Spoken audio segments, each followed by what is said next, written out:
These are the Notorious Gambling Frog playing cards by Stockholm 17. This is an absolutely gorgeous deck for both magicians and collectors. I mean, honestly, just look at the artwork on this deck and the colors chosen, it's absolutely beautiful. Plus, if you look close enough to what the Gambling Frog is holding, you get a 2 of Spades reveal. The one side says poker size, and the other side says playing cards. On the bottom, you get some ad copy. On the back, you pretty much get the back design. You have an orange custom tuck seal and a little bit of artwork on the top. The large inner tuck flap has another dragonfly, and on the small inner tuck flaps, you have a dragonfly and a frog. But since that's all I can say for this gorgeous tuck box, let's take a look at the cards inside. For someone who isn't a big fan of muted tones, I really honestly like this back design. Somehow Stockholm 17 both made it intricate and simple. I absolutely love it. And a really cool detail is that if you look at the border, it is a perfectly straight border around the outside. And that's pretty freaking cool. And for the number cards, although the placement is standard, everything else isn't. Even the background behind the playing cards. So you have all of the blacks, which are now green, and all of the reds, which are now orange. And I love simple customization like that. The fonts are slightly different, and so are the pips and indices. For the most part, everything is pretty well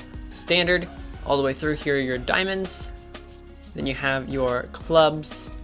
And last but not least, you have your hearts. Honestly, super gorgeous, super clean. Couldn't ask for anything better. These definitely aren't my favorite court cards by any means, but I definitely like the customization of the redoing of the colors and actually redoing all the clothes on the inside. But the actual design choice of some of the actual face part of some of the court cards, they look like someone took bicycle playing cards and tried to redo them on their own. And although I've seen it done before, even by Stockholm 17 where I've liked it, this one specifically isn't my favorite, but still like this deck. Your 3 aces were all enlarged, and I love it when you take these 3 aces and also make them power aces. Still not as cool as Ace of Spades though. But before we get to that, we have to get to the 3 jokers. Here's the first one with him holding up a card fan. We have the second one with a 2 of Spades reveal, and the third one with a 2 of Diamonds reveal. And honestly, all of this artwork done by him is stupid beautiful. I mean, what more can you want from this? And the last ad card is a 17 of Spades ad card for Stockholm 17. And of course, your Ace of Spades. Absolutely gorgeous. Goodness gracious. This deck was not printed through USPCC, and I'm honestly not a big fan of the stock of this deck. It is a little bit thicker than a normal deck of bicycle playing cards, and it's a little bit more on the snappy, if not almost on the stiff side, but I wouldn't actually say it's a stiff deck.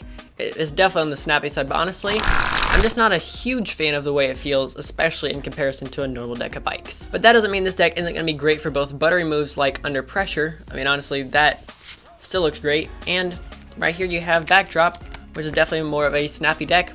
Clearly both of them work.